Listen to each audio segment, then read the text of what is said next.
Hey everyone, welcome to the channel and welcome to the daily current affair video. So आज है 4th of जुलाई और इस video में हम कवर करने वाले हैं the Hindu, the Indian Express and कुछ important site, government related sites, Twitter और जिसमें भी हमारी न्यूज़ से रिलेटेड कोई भी चीज़ें हैं वो सब मैंने इसमें कवर की है।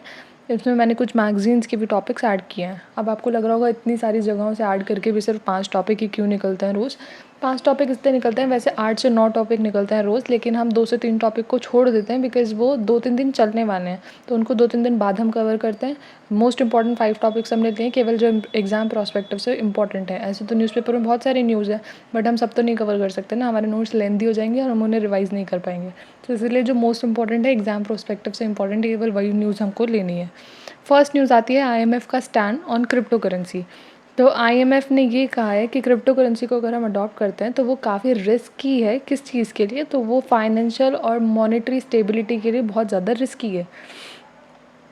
क्यों? बिकॉज़ क्रिप्टो में क्या होता है, आपका कैपिटल मूवमेंट होता है। कैसा capital movement? Unregulated capital movement होता है, जिसकी वजह से जो गवर्नमेंट स्टेप्स लेती है, पॉलिसीज़ बनाती है, उनको इम्प्लीमेंट करने में थोड़ी सी प्रॉब्लम होती है। तो IMF का ये मानना है कि अगर हम क्रिप्टो करेंसी को बैन कर देंगे, क्यों? बिकॉज़ वो रिस्क दे रहा है। रिस्क की वजह से, रिस्क फैक्टर की वजह से अगर हम उसको बैन करते हैं तो वो भी ज़्यादा इफेक्टिव नहीं रहने वाला है लॉन्ग टर्म में।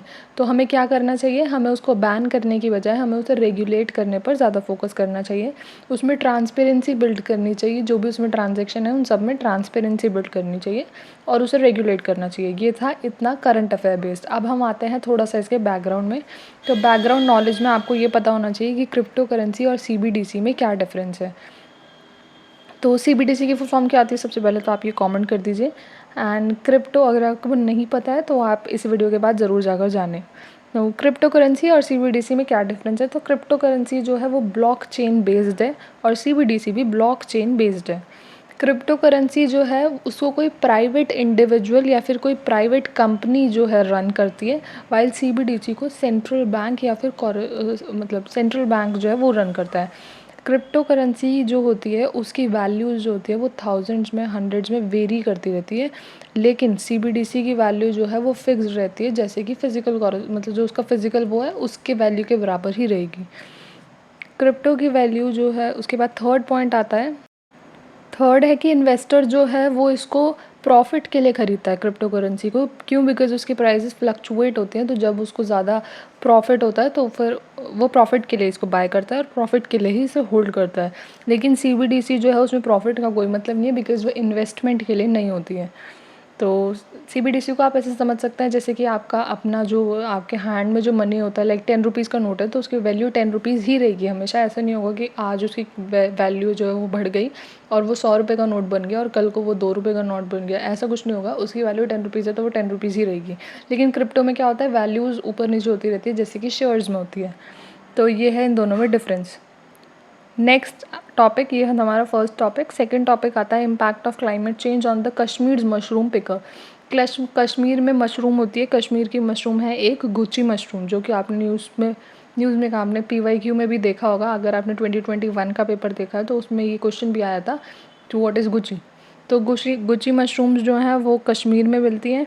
ये एक तरह की फंगस है, इसको मोरल भी बोला जाता है। ये ब्लॉन्ड कलर से लेकर डार्क ब्लैक कलर तक की होती है। इसमें काफ़ी सारी शेड्स हैं और ये रंबन माउंटेन, कुपवारा माउंटेन और अनंतनाग डिस्ट्रिक्ट में मिलती है।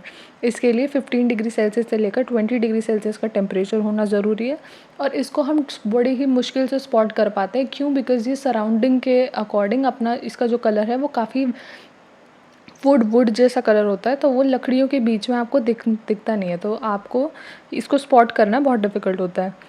अब इम्पैक्ट क्या हो रहा है क्लाइमेट चेंज की वजह से? तो क्लाइमेट चेंज की वजह से मशरूम्स जो हैं वो बहुत जल्दी स्प्राउट कर रही हैं और कुछ की पॉपुलेशन जो है वो बहुत कम होती जा रही है। तो क्लाइमेट चेंज का इनके ऊपर इम्पैक्ट हो रहा है।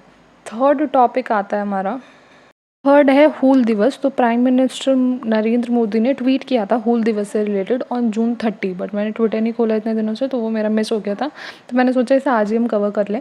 संथल रिबेलियन जो है उसको हम हूल भी कहते हैं, तो आपके लिए Santhal rebellion is very important. 1855 में हुआ था और इसके लीडर्स हैं सिद्धू, कन्हू, चांद, भैरव और 2 सिस्टर्स हैं फूलो और जानू। तो इतना ही अभी आपके लिए इम्पॉर्टेंट है। अब हम बढ़ते हैं अगले टॉपिक पर अगले टॉपिक पे बढ़ने से पहले मैं आपको एक बात बताना चाहूँगी। आप कैसे देख सकते हैं, आप कैसे प्रिडिक्ट कर सकते हैं यूपीएससी का एग्ज़ाम। अभी हमने एक न्यूज़ हमने एनवायरनमेंट की ली, जो कि थी वो गुची पिक मशरूम्स के बारे में। सेकंड हमने ली क्रिप्टो करेंसी इकोनॉमिक्स के बारे में। थर्ड हमने ली हिस्ट्री के बारे में, हूल दिवस। और फोर्थ आपको यहाँ स्कीम वाली दिख रही है, तो ये हो गई स्कीम की। अब जब आप हिस्ट्री पढ़ें ना, तो आप ये याद रखें कि हमारा संथल जो था वो एक बार न्यूज़ में आया था इस ईयर। तो संथल हमारे लिए और टॉपिक से ज़्यादा इंपॉर्टेंट है, बिकॉज वो करंट अफेयर में भी रह चुका है और वो हमारे स्टैटिक में भी आता है। ऐसी जो चीज़ें हैं ना, जो हमारे स्टैटिक में भी और हमारे करंट अफेयर में भी आ रही है, वो चीज़ें हमारे लिए इंपॉर्टेंट हो जाती है। तो जब भी आप हिस्ट्री पढ़ें और हिस्ट्री में आप रिबेलियंस पढ़ रहे हो, तो बहुत सारे रिबेलियंस है, हर तो एग्जाम में आएगा नहीं। तो आप कैसे एक दिमाग में आइडिया लगा सकते हो कि कौन सा इस बार पूछा जाएगा, तो वो वही है। आप यही होता है कि एग्ज़ाम को कैसे प्रिडिक्ट करें। अब लाइक ये यहाँ पर दिख रहा है वात्सल्य स्कीम अभी एक बार आया। अगर सोचे इस ईयर में वात्सल्य स्कीम न्यूज़पेपर में रोज़ आ रहा है, 4 से 5 बार आ चुका है, तो फिर वो इम्पॉर्टेंट हो जाता है एग्ज़ाम के लिए। फोर्थ आता है मिशन वात्सल्य स्कीम। तो वात्सल्य स्कीम में 2 ही चीज़ें इंपॉर्टेंट है। फर्स्टली ये किन के लिए होती है, तो चाइल्ड प्रोटेक्शन के लिए है। और सेकेंडली ये सेंट्रल स्पॉन्सर्ड है या स्टेट स्पॉन्सर्ड है, तो ये सेंट्रल स्पॉन्सर्ड है। फिफ्थ आता है आईआईटी ने प्रोस्काई सोलर सेल बनाया है, जो कि 26% एफिशिएंट है। तो 26% एफिशिएंट का मतलब क्या होता है, एफिशिएंसी क्या होता है? तो एफिशिएंसी का मतलब जितनी सनलाइट एनर्जी आ रही है, उसको उसमें से वो कितनी इलेक्ट्रिक एनर्जी में कन्वर्ट कर पा रहा है, उसको कहते हैं एफिशिएंसी। तो इसकी एफिशिएंसी जो है वो 26% है। अब प्रोस्काई क्या होता है? तो प्रोस्काई जो है वो एक मटेरियल है जो कि बिल्कुल सेम होता है एज कैल्शियम टाइटेनियम ऑक्साइड के। और ये किन किन चीज़ों में यूज़ होता है? तो ये अल्ट्रासाउंड की मशीन में यूज़ होता है, और मेमोरी कार्ड्स में होता है, और सोलर सेल्स में होता है। तो ये आपके लिए बहुत इंपॉर्टेंट है, बिकॉज प्रोस्काई को हम वर्ड अगर आ गया कि व्हाट इज़ दिस, तो इसको देख के पता नहीं चल रहा है कि ये क्या चीज़ है। अगर आपको इसके बारे में कोई आइडिया नहीं है, तो आप उस क्वेश्चन को अटेम्प्ट नहीं कर पाएंगे। इसके बाद में इसका कंपैरिजन भी आ सकता है किसी दूसरे सेल्स के साथ में। तो वो जैसे जैसे न्यूज़ आगे बढ़ती जाएगी, वैसे हम उसको कवर करते जाएंगे। अभी फ़िलहाल इतना ही था। ये है 5th टॉपिक। तो हमने आज मोस्ट इंपॉर्टेंट 5 टॉपिक कवर किया, जिसमें हमने हिस्ट्री का भी कर लिया, स्कीम्स का भी कर लिया, एक एनवायरनमेंट का भी कर लिया, और इकोनॉमिक्स का भी कर लिया। तो ये हमारे काफ़ी सारे टॉपिक इसमें कवर हो गए। इसके बाद जो नेक्स्ट जितने भी बचेंगे आज के न्यूज़पेपर में से भी जो बचेंगे, बिकॉज कई होते हैं कि 2-3 दिन चलेंगे, तो वो हम 2-3 दिन बाद जब वो एंड हो जाएगी, उसके बाद हम उनको कवर करेंगे। तो ऐसा मत सोचिएगा कि न्यूज़पेपर में से कुछ भी टॉपिक रह गया है। जो भी रह भी गया है वो हम आगे कवर कर लेंगे जब वो न्यूज़ कंप्लीट हो जाएगी तब। So this was it. Video यहाँ तक देखने के लिए थैंक्स फॉर वॉचिंग।